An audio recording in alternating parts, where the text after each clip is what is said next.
कहते हैं एक कंप्यूटर 100 लोगों के दिमाग का काम कर सकता है, फिर भी लोग वही पुराने अकाउंटिंग प्रोसीजर्स को फॉलो करते हैं अपनी कंपनी को मैनेज करने के लिए। एक माइक्रोफाइनेंस कंपनी के अंदर सॉफ्टवेयर उतना ही जरूरी है जितना जंग पे जाने के लिए तलवार। अगर आपके पास में एक अच्छा सॉफ्टवेयर नहीं है तो आप बहुत अच्छे तरीके से, इफेक्टिव तरीके से अपने बिजनेस को मैनेज नहीं कर सकते हैं।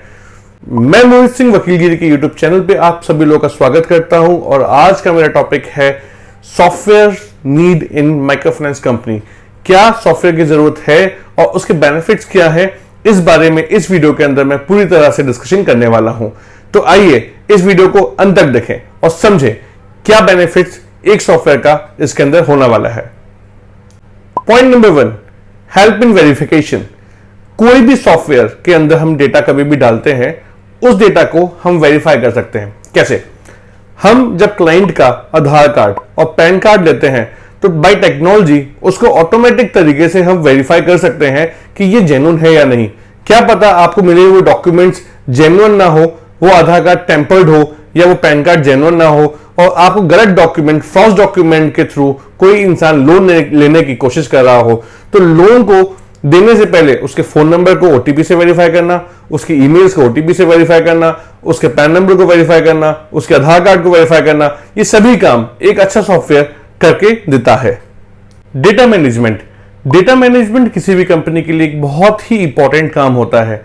आपके क्लाइंट क्या कर रहा है, उसके डॉक्यूमेंट्स कहां हैं, उसने कब आपसे लोन लिया, कब दिया, इस तरह की इंफॉर्मेशन को एक संग देख लेना और इस सब को सिक्योर रखना, ये बहुत इंपॉर्टेंट है। क्योंकि आपका जो क्लाइंट है, जो आज जिसने आपसे लोन लिया हुआ है, वो इन फ्यूचर भी आपसे लोन ले सकता है। तो प्रीवियस डेटा इतना इंपॉर्टेंट है उसके लिए। अगर हम कोई भी काम मैनुअली कर रहे हैं तो प्रीवियस डेटा को याद नहीं रख सकते, ना उसको ढंग से मैनेज कर सकते हैं। लेकिन अगर कंप्यूटराइज वे में इस काम को हम करें तो उस डेटा को हम शॉर्ट करके एनालाइज कर सकते हैं कि ये क्लाइंट हमारे लिए कितना बेहतर है, इसको दोबारा हमें लोन देना भी चाहिए या नहीं। अगर कोई एंटिटी के अंदर हमने सॉफ्टवेयर का इस्तेमाल करा हुआ है तो वहां रिकवरी करना बड़ा आसान हो जाता है। समझिए, आपका एम्प्लॉय उठने के बाद में आपके ऑफिस से रिकवर करने के लिए मार्केट में गया और मार्केट में जाने के बाद में उसने किसी से रिकवरी करी, लेकिन आपको ऑफिस में आके उसने बोला कि वो रिकवरी करके लेके नहीं आया या उसे क्लाइंट नहीं मिला, तो आपको या तो उसकी बात पे ट्रस्ट करना पड़ेगा या क्रॉस कंफर्मेशन करनी पड़ेगी। इनिशियल्स में या जब आपके पास क्लाइंट कम होते हैं तो आप क्रॉस कंफर्मेशन एक बार को कर सकते हैं, लेकिन एक लेवल के बाद क्रॉस कंफर्मेशन पॉसिबल नहीं हो पाता और आप अपने एम्प्लॉय पे ट्रस्ट भी करते हैं और क्रॉस कंफर्मेशन नहीं करते। इट्स बेटर कि हम कंप्यूटराइज चीजों को इस्तेमाल करें और जब भी आपका एम्प्लॉय मार्केट में जाए तो जीपीएस से आप उसको ट्रैक कर सकते हैं। आप जब भी वो मार्केट में कोई पेमेंट रिकवर करता है तो आप आइडेंटिफाई कर सकते हैं कि इस व्यक्ति ने पेमेंट रिकवर कर लिया है और उसको वहां पर रिसीप्ट भी देके आनी पड़ेगी। इस सभी सिस्टम को कंप्यूटराइज करने से आपको पॉइंट टू पॉइंट इंफॉर्मेशन मिलती रहेगी कि उसने कब पैसा लिया, कितनी देर पैसा लिया और कितनी देर बाद वो हमारे ऑफिस में आके हमको वो पैसा सबमिट करा। तो रिकवरी हमारे लिए आसान हो जाती है एक सॉफ्टवेयर के इस्तेमाल करने से। Easy to manage employ. आपका एम्प्लॉय कहां है, वो रिकवरी के लिए गया या नहीं गया, उसकी अटेंडेंस, उसका सिस्टम पूरा, उसको क्या डेटा शो करवाना है, कितना इंफॉर्मेशन देना है उसे, कितना इंफॉर्मेशन नहीं देना, ये सभी इंफॉर्मेशन आप तभी मैनेज कर सकते हैं जब आपने डेटा पूरा कंप्यूटराइज कर रखा हो और उसको परमिशंस दे रखी हो कि इतनी चीजों को देखने का एक्सेस उसके पास में है, बाकी डेटा वो मैनेज नहीं करेगा। सपोज करते हैं हमने एक एक्सेल शीट के अंदर पूरे क्लाइंट का डेटाबेस मैनेज करा हुआ है या हमने कई फाइल्स लगाई हुई हैं जिन फाइल्स के अंदर पूरे क्लाइंट का डेटाबेस है। अगर आपका एम्प्लॉय उस डेटा को चुराना चाहेगा तो उसको फाइल लेके जानी है या फाइल को फोटोकॉपी कराना है या उस एक्सेल शीट को कॉपी कर लेना है, ये उसके लिए आसान है। जबकि अगर वो कंप्यूटराइज्ड है और आपने उसको लिमिटेड एक्सेस दे रखी है तो उस लिमिटेड एक्सेस तक ही काम कर सकता है। इन केस वो डेटा चोरी भी करेगा तो कुछ स्पेसिफिक अमाउंट ऑफ डेटा चोरी कर सकता है, ज्यादा डेटा आपका कॉपी करके लेके नहीं जाएगा। तो ये एक इंपॉर्टेंट पॉइंट है किसी भी कंपनी के लिए, क्योंकि डेटा बहुत सिक्योर रखना हर कंपनी की जरूरत होती है। Bird eye view. Bird eye view का मतलब होता है एक ही लोकेशन पे सभी इंफॉर्मेशन का मिल पाना।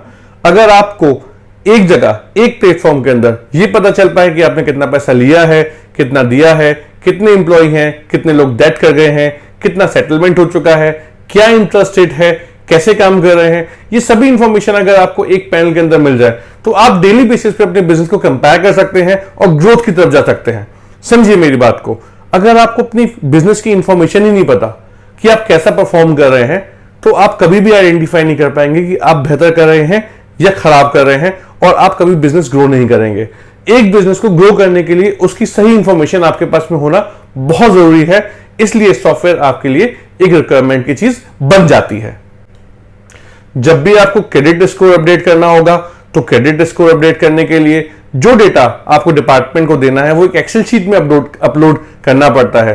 तो उस डेटा को या तो आप मैनुअली मेंटेन करें या फिर सॉफ्टवेयर में से वो डेटा ऑटोमेटिकली निकल के आना चाहिए, जिससे कि आपको पता चले कि एग्जैक्टली किस व्यक्ति से कितना लिया है, कितना दिया है, और ये वाला डेटा आप क्रेडिट स्कोर एसोसिएशन जो भी होती है वहां पे अपडेट कर सकें, जिससे कि आपकी रिकवरी बेहतर हो। अगर आपने क्रेडिट स्कोर ले रखा है तो ऑब्वियसली आपकी रिकवरी कंपैरेटिवली जिन कंपनीज ने क्रेडिट स्कोर नहीं ले रखा उनसे बेहतर होती है। पैसे को रिकवर करने के लिए आपको ईनेच ऑनलाइन पेमेंट सिस्टम, इस तरह की फैसिलिटी एक सॉफ्टवेयर के अंदर ही मिल सकती है। ईनेच का मतलब क्या होता है? ईनेच का मतलब होता है ईसीएस, यानी कि जो भी पैसा हमने लोगों को मार्केट में दिया होता है उसका ऑटोमेटिक डिडक्शन उसके बैंक अकाउंट से हो जाना, इसको बोलते हैं ईनेच या ईसीएस। ये एक ऐसी टेक्नोलॉजी है जिसमें आपकी रिकवरी कॉस्ट कंपैरेटिवली नेग्लिजिबल हो जाती है, क्योंकि किसी को भी लेने नहीं जाना होता और ये ऑटोमेटिक सिस्टम रहता है। इसको बस वन टाइम इंप्लीमेंट करना पड़ता है और माइक्रोफाइनेंस कंपनी के अंदर ईनेच या ईसीएस की फैसिलिटी इजीली अवेलेबल हो जाती है। किसी भी बैंक से आप इन चीजों को ले सकते हैं। तो ये बहुत इंपॉर्टेंट है एक सॉफ्टवेयर के अंदर इस तरह का फैसिलिटी आपको मिल जाना, जिससे आपका रिकवरी बेहतर हो सके। Last but not least, accounting, trial balance, balance sheets, PNL, ये सभी इंफॉर्मेशन आपको बिजनेस को हमेशा चाहिए होती है। तो एक अच्छे सॉफ्टवेयर के अंदर एटलीस्ट ट्रायल बैलेंस तो वहां निकलता ही है, जिससे कि आप रोज रेगुलर बेसिस पे अपनी बैलेंस शीट को आइडेंटिफाई कर सके कि क्या बैलेंसेस आपके चल रहे हैं, किसको कितना देना है, किससे कितना लेना है, और जरूरत पड़ने पे फाइनलाइजेशन ऑफ अकाउंट कर सकें।